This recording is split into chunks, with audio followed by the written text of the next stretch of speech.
श्रद्धा आणि सबुरी पराभूत झाले. हरिओम. आता रडून काय होणार आहे गोदा? तुम्हा सर्वांच्या मूर्खपणाची किंमत मोजावी लागते काशीरामला. दादा, आता सांगा या ढोंग्याला की जिवंत करावे काशीरामला. सांगा त्याच्या निर्जीव शरीरात प्राण ओतायला.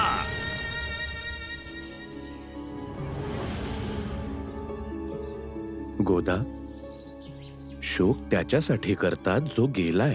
अच्छा, तू जर अजून काही दिवस शिर्डीमध्ये राहिलास तर शोक करण्यासाठी कोणी वाचणारच नाही.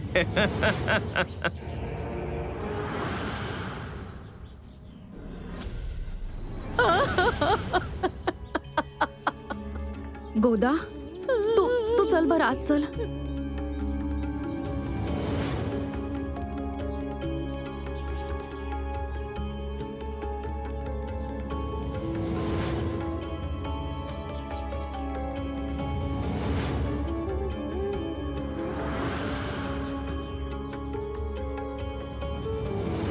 पळून गेला.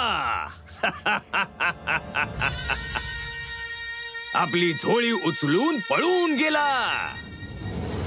एकमेकांची तोंड बघत राहिला तुम्ही सगळे. श्रद्धा आणि सबुरीचं प्रवचन देणारा स्वतः श्रद्धा आणि सबुरीचं पालन न करता पळून गेला. हरिओम. आता उत्सव करा. त्याच्यावर विश्वास ठेवला होता तुम्ही? त्याच्यावर, त्या भेकडावर? जीव वाचला नाही तेव्हा पळून गेला. तुम्हा लोकांना अजूनही समजलं नाही की काय झालंय. जेव्हा या काशीरामची तिरडी निघेल आणि त्यासोबत राम नाम सत्य है, राम नाम सत्य है घुमू लागेल, तेव्हा तुम्हा लोकांचे डोळे उघडतील. काशीरामच्या अंत्यसंस्कारांच्या सामग्रीची व्यवस्था करा. पैसे मी दे. जा. चला.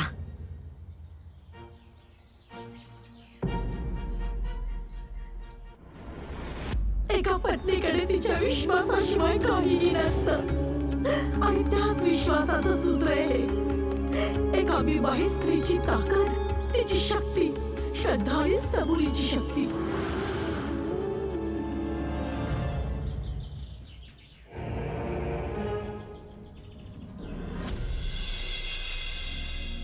यांना काशीरामपर्यंत पोहोचण्यासाठी उशीर होऊ नये. मला तर गोदाबद्दल विचार करूनच खूप दुःख होतंय. माहित नाही काय परिस्थिती असेल तिची.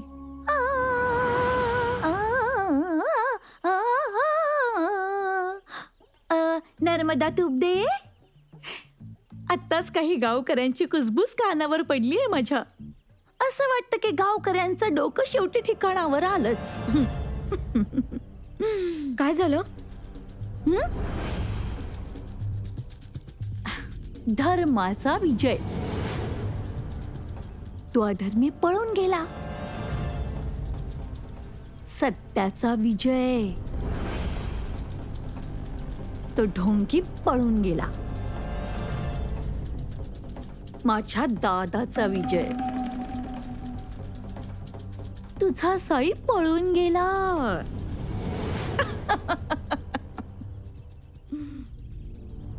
आणि काशीराम मेला.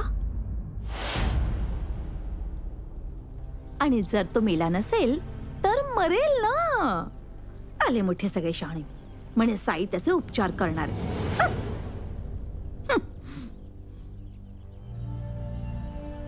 साईने उपचार करण्याआधी ते यांच्याकडेच आले होते. जर हे वेळेवर नाही पोहोचले तर ह्यात दोष कोणाचा आहे? आणि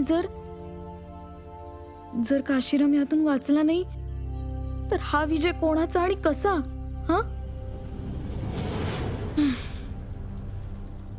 म्हणजे तुला असं म्हणायचंय की माझा दादा अपराधी आहे? आली मोठी शाणी.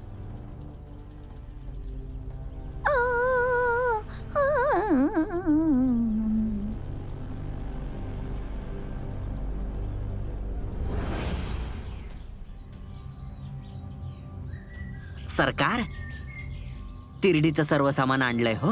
हरिओम, तयारी करा. हो सरकार.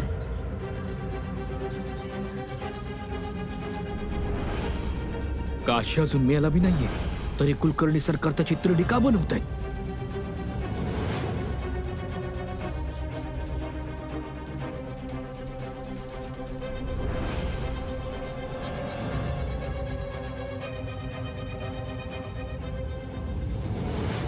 तिरडी तयार आहे सरकार. हरिओम, पाहताय काय? उचला काशीला. श्रद्धा सबुरी.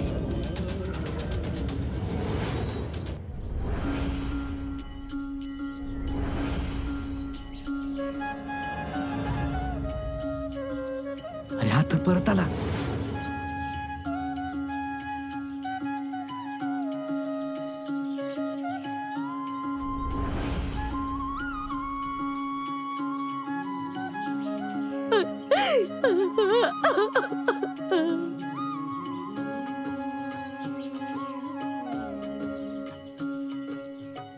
मूर्ख माणसं, तुम्हा सर्वांना नाटकं आवडतात ना?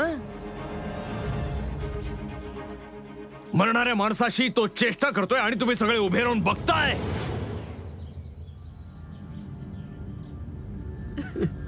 काशी, काशी.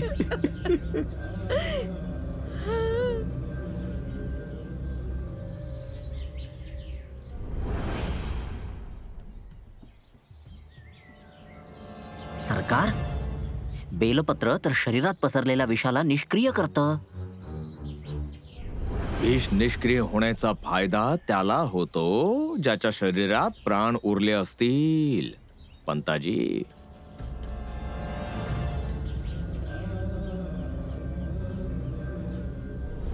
काशी तर आता सर्व उपचार आणि चमत्कारांच्या पलीकडे गेले आहे.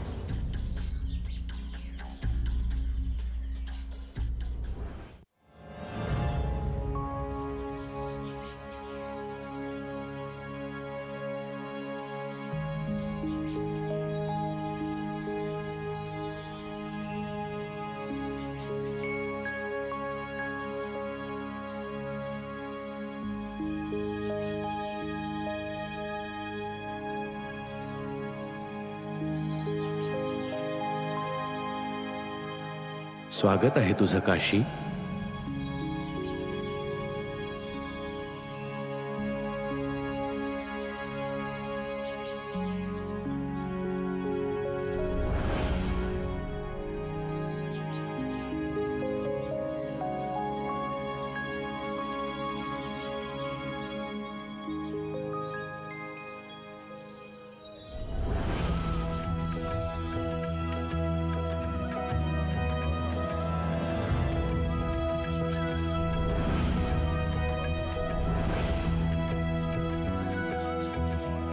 साईंनी काशीला वाचवलं. साई, बघा काशी बरा झाला. साई, मला क्षमा करा. आस्था देवावर ठेवा. तो नेहमी योग्य मार्ग दाखवतो.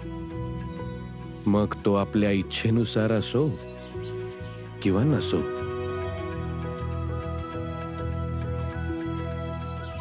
आज शिर्डीच्या गरिबांना एक आशा मिळाली, एक नवीन वैद्य मिळाला. हे कसं वैद्य मिळालाय? तो काही न मागता उपचार करतोय, जात धर्म न पाहता उपचार करतोय.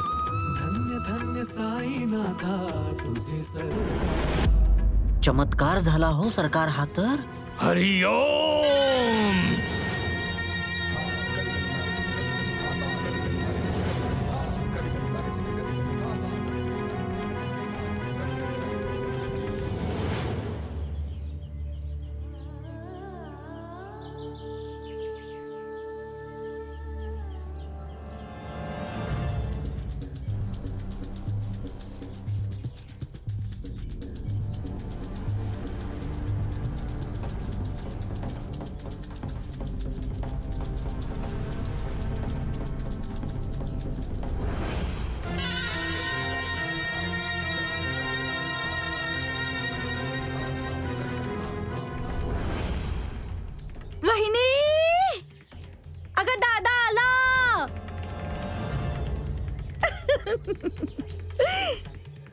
दादा दादा थांब दादा, विजयाचा टिळा तरी लावू दे.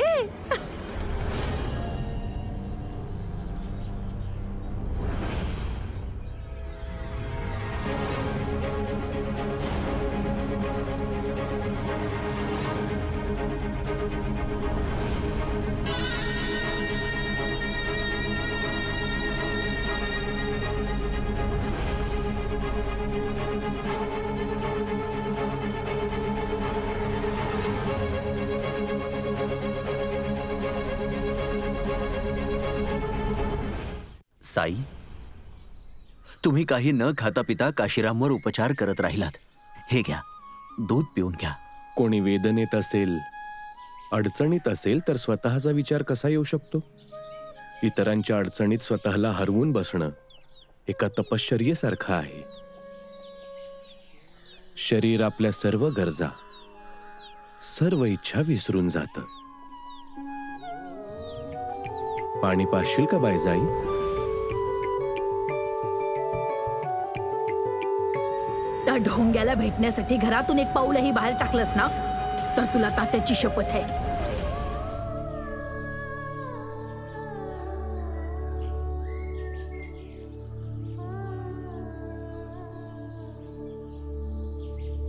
मी पाचतो.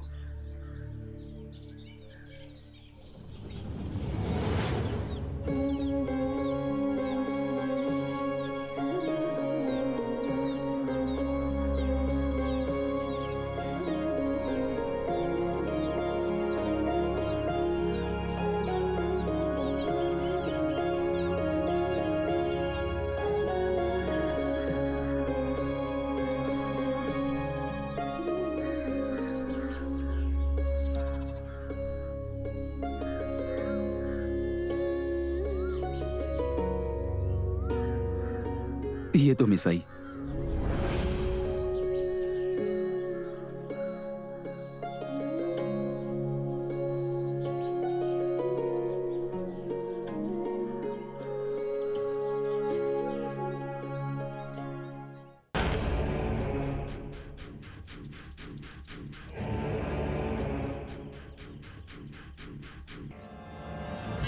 शोक त्याच्यासाठी करायचा असतो जो निघून गेलाय.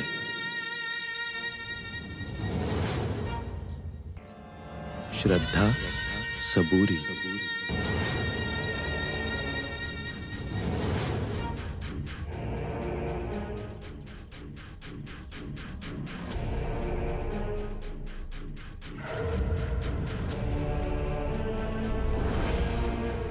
स्वागत आहे तुझं काशी.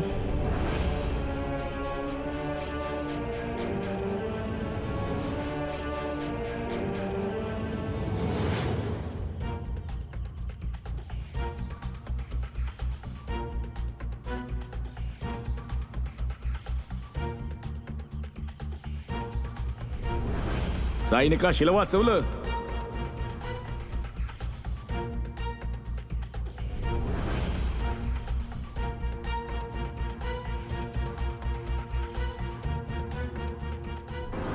आज शिर्डीच्या गरिबांना एक आशा मिळाली, एक नवीन वैद्य मिळाला. एक असा वैद्य मिळालाय जो काही न मागता उपचार करतोय, जात धर्म न पाहता उपचार करतोय. जी माणसं काशीरामच्या या अवस्थेसाठी जबाबदार आहेत, त्यांच्यामुळेच मी इथे आहे.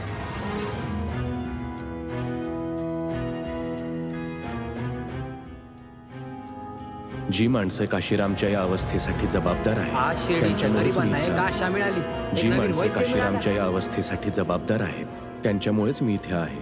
आज शिर्डीच्या गरिबांना एक आशा मिळाली, एक नवीन वैद्य मिळाला. स्वागत आहे तुझं काशी सबुरी. एक असा वैद्य मिळालाय जो काही न मागता उपचार करतोय. जी माणसं काशीरामच्या या अवस्थेसाठी जबाबदार आहेत, त्यांच्यामुळेच मला शिर्डीला परत पाठवलंय.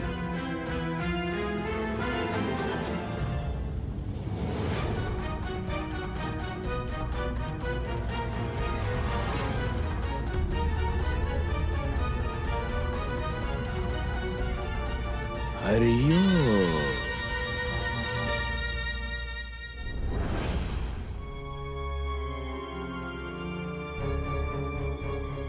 मी असं ऐकलंय की त्या ढोंग्याची जबाबदारी तू घेतलीयस. काशीरामचा उपचार करण्याचा विडा तूच उचललायस, हो ना? मी समजू शकते, कुणी एक मनुष्य दुसऱ्या माणसाच्या म्हणण्याला फसू शकतो, पण हे ढोंगी बाबा असतात ना, ते असंच करतात. कुटुंबाच्या एका सदस्याला पकडतात, मग पूर्ण कुटुंबाला मोहात पाडण्याचा प्रयत्न करतात. पण तू तर आधी असं नव्हतास, हा? आणि तू तर शपथ घेतली होतीस ना की त्या ढोंग्याची साथ नाही देणार, तरीही त्याची साथ दिलीस. काय वाटतं तुम्हाला? हा हा की आई तर वेडी आहे, हिला तर काही समजतच नाही, हिच्या तर लक्षातही येणार नाही. बघस तू, जर काशीरामला काही झालं ना तर सगळं गाव. आई, काशीरामला काही होणार नाही. साईने त्याच्या उपचारांनी काशीचा जीव वाचवलाय.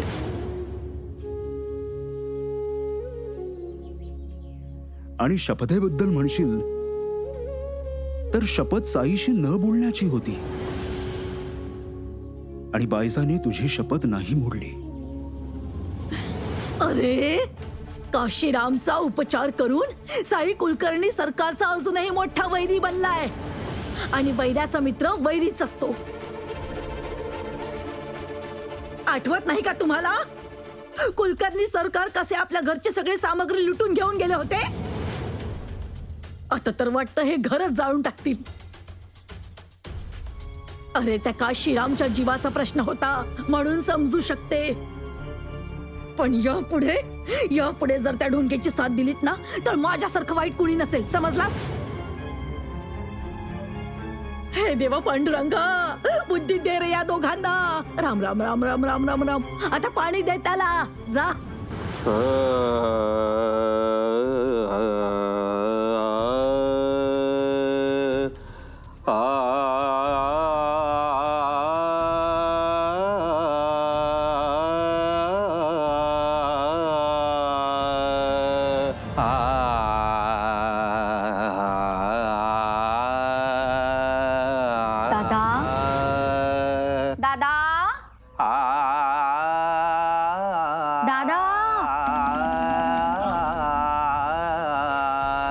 इथे तानपुरा वाजवतोस आणि तिथे शिर्डीचा नवा वैद्य बनल्याची तुतारी वाजवत असेल तो साई.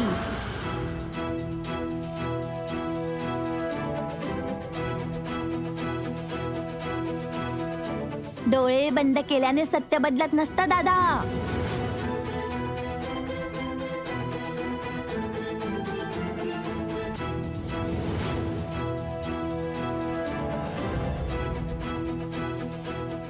बंद डोळ्यांनी मी ते पाहतो जे तुम्ही सगळे उघड्या डोळ्यांनी पाहण्याची क्षमता ठेवत नाहीत.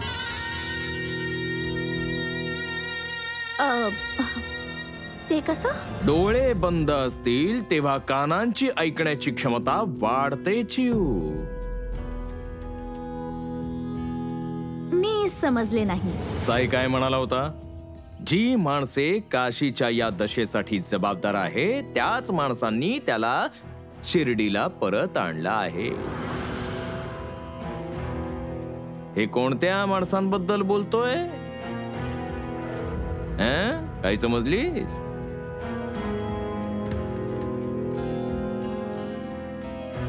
हरिओम.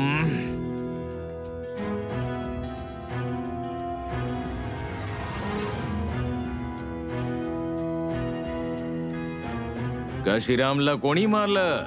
लुटारूंनी.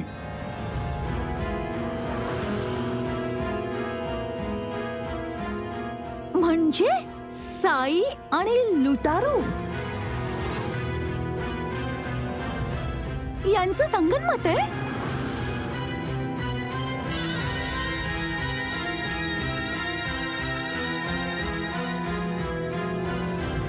हरिओम.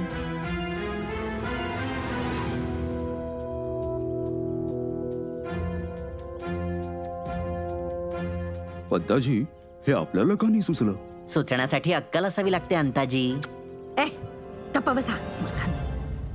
दादा, आता पुढे काय योजना आहे?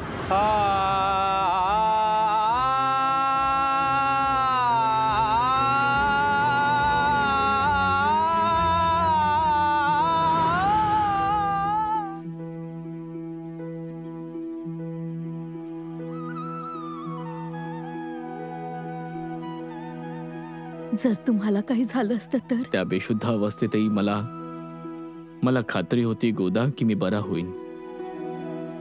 खरं सांगायचं तर मला तुला सोडून जायची इच्छा नव्हती. आणि साई सुद्धा मला जाऊ देत नव्हते. मला तर जणू प्रत्येक क्षणी त्यांचाच आधार होता. आता थोडा वेळ झोपून घ्या. डोळे बंद केले की त्या काळ्या रात्रीची एक एक घटना मला समोर येऊ लागते.